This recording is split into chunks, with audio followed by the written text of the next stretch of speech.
Hello, my beautiful, glorious families. Welcome aboard to today's chapter of the day. We are going into chapter 37 of the book of Job. Please, I want you to stay tuned because we have just this last chapter to rush into the 4 chapters that I've been waiting for since chapter 1. Remember, I've been singing those chapters. Those are going to be powerful chapters, and that will be our next chapter and next chapter up to the 4 chapters, and I bet you will be highly blessed. And if you want to try to be ahead of me, try and read it, and then when I read mine, compare what the Spirit tells you and compare it with mine, because right there I knew that God is beyond what we thought he is or he was. Anyway, let's read. In this chapter 37, I would like us to run into 36 a little bit. So I'm going to push it a bit backward because I want that chapter 37 to be very, very heavy. Okay. So in chapter 36, I'm going to just run through from verse 26. I'll push it down to 33, which is the last verse of 36. Then I'll pick it continuously into 37 because this guy called Elihu just took over from these 3 friends of Job and started talking and talking and talking, and guess what? He wasn't talking out of context. He was making a lot of sense. So let's read verse 36, but we are on 37. I just want to bring these verses in before I connect them into 37. So when I get to 37 verse 1, I will let you know. So chapter 36 from 26 verse. He said, behold, God is great, and we do not know him, nor can the number of his years be discovered. For he draws up drops of water, which distill as rain from the mist, which the clouds drop down and pour abundantly on man. Indeed, can anyone understand the spreading of clouds?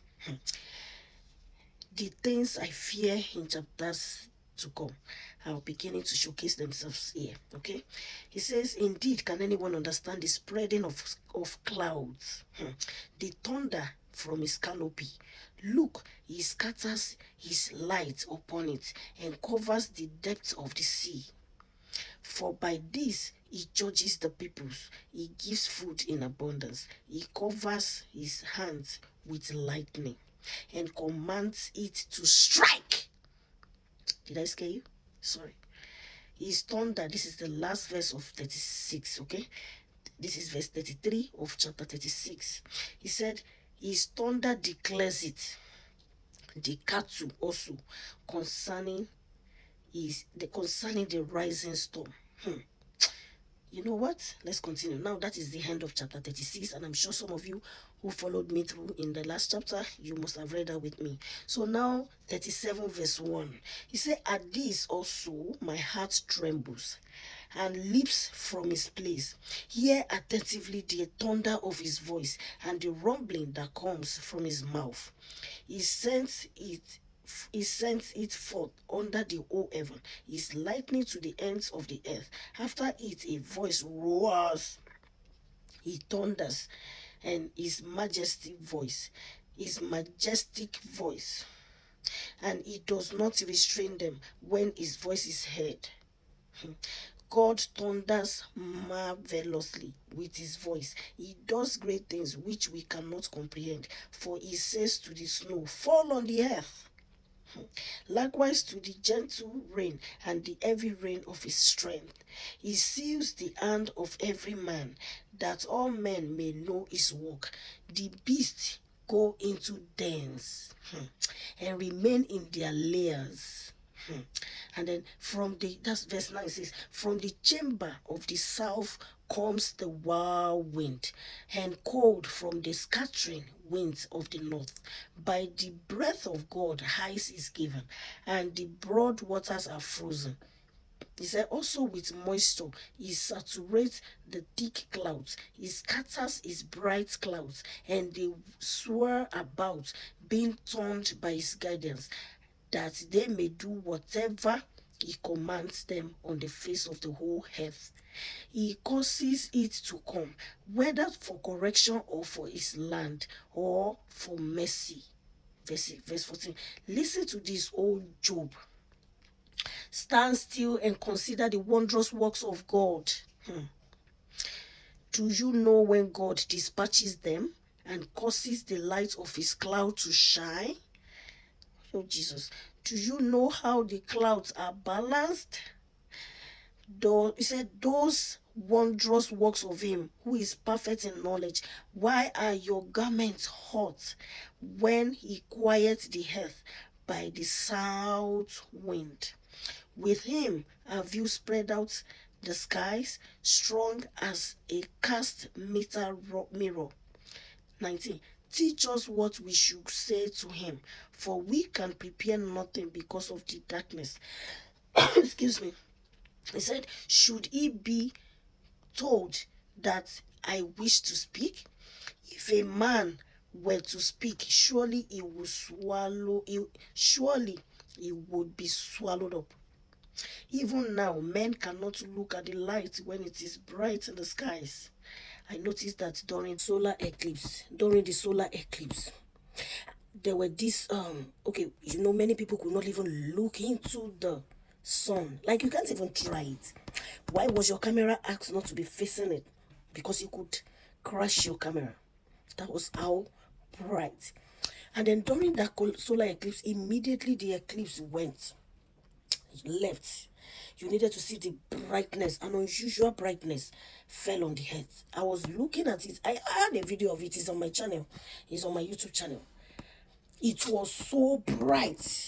I was like, the sky was it was marvelously beautiful. Okay, let's continue. He said, even now, men cannot look at this light when it is bright in the skies. Yet people will say there is no God. Are you normal? There is God. Are you okay in the head? When you say there is no God, are you sure you are fine? Because, my goodness, how on earth would you say there is no God? Who is behind all this? Like, the brightness, some people, like, you can't even see God.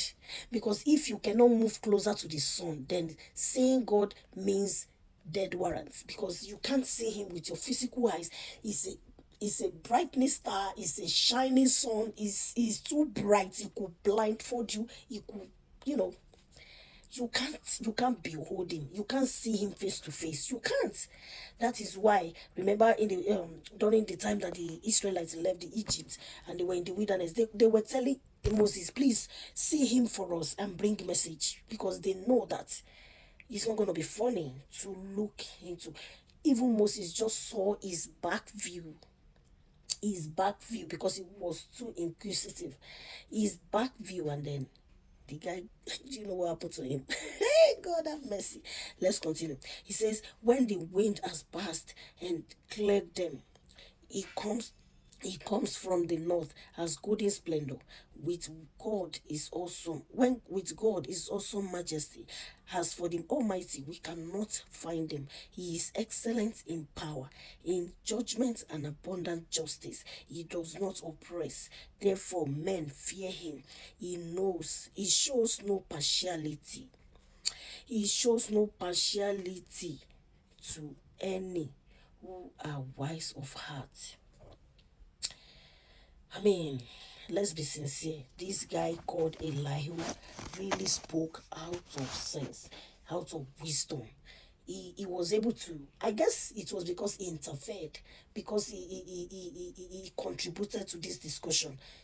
That was what actually made God to be able to talk. Because after him, the next person that spoke now was God himself. In chapter 38, God now spoke for the first time since chapter 1. Hey, Job has been nagging. What is going on, Father? What have I done? I'm a righteous man. I have been kind. I have been sinless. I have been this. I have been that. What has happened? Why would this happen? If this had to happen to anyone, it shouldn't be me. He said, why me? You know what this why me thing? And I don't blame Job. I know. Why would I blame Job? No man in his right senses should blame Job for whatever he says. Of course, only God has the right to judge him, to blame him for, well, I don't want to say it, but let's watch out for how God responded to Job. But let's be sincere. Elihu was able to say a lot that were really, really, really, For the guy to have spoken since, I think since chapter 34, Job's summary defense, okay. Elihu started talking from the word of Job's ended in chapter 31. So Elihu, in chapter 32, he says, so these three men sees answering Job because he was righteous in his own eyes. So here in chapter 33, he said, then the wrath of Elihu, the son of Barachel, the Bosite of the family of Ram, was aroused against Job. His wrath was aroused because he justified himself rather than God. Also against his three friends, his wrath was aroused because they had found no answer and yet had condemned Job. Now because they were years older than he, Elihu, Elihu had waited to speak to Job. When Elihu saw that there was no answer in the mouth of these three men, his wrath was aroused. So Elihu, the son of Barachel the Bosite, answered and said, this was in chapter 32. So this guy spoke in chapter 32, 33, 34, 35, 36, 37, 37, up to 37. Elihu has been speaking since chapter 32, 2, 3, 4, 5, 6, 7. He spoke in 6 chapters. And all he has been saying, like this preview had said, he was trying to correct Job that no matter what, do not be righteous in your own eyes. And then he was trying to also talk to his friends that, Abba, you all can see that this man is in serious and severe pain. You don't talk to him like that. So I would say Elihu, the Spirit of God possessed him. That is what I would say. Because immediately after he finished speaking, God spoke. Now, God had not spoken since chapter 1, but after Elihu finished speaking, God spoke. Which means that he made a lot of sense. He spoke to the extent that his voice moved God. God stepped in, and then God gave each person his own reward. Yes, they all got their judgment immediately. Honestly, if you are able to, please study the book of Job on your own, because if I have to make a note of this book after all this analysis in the video, I realized that I am supposed to be having my own jotter, but because I'm always trying to, to rush the time, which I'm not going to be able to rush today. I'm sorry, I have to add these 2 videos together because honestly, study the book of Job. But we are rounding off. We have 38, 39. Let me see. We have 38, 39, 40, 41, 42. So we have 4 more chapters, and guess what God says? These are beautiful statements. And in these 4 chapters, you are going to be seeing God live in this book. God appeared live here. It makes me fear God the more. It makes me God shaking out of my feet like, wow, God, you are this great and marvelous. So this Elihu has made me to realize that no matter what happens, we should not be we should not be judgmental to people, because you don't know what they are going through, especially when you have never been in their shoes. So that's where Job's friends missed it. Like, they were just judging him. They were telling him his own is too much. When you don't know what he's going through, you don't have to judge him. You have no right to judge him. You are not wearing the same shoes with him. That means you are not in the same situation with him. You have never lost 10 of your children. 13 of your children, 10. And you have never lost all your possessions. So you can never understand how he's feeling. So you have no right to judge him. So that is the case of Elihu trying to tell them that mind the way you talk to him, and then telling Job as well that God is never a partial God. God will never show partiality to anyone. He is always the just and right God, and he will always justify the righteous and award you of your faithfulness. God will never make you suffer. Thank you for watching. I'll see you again. Bye for now. We are the glorious generation family.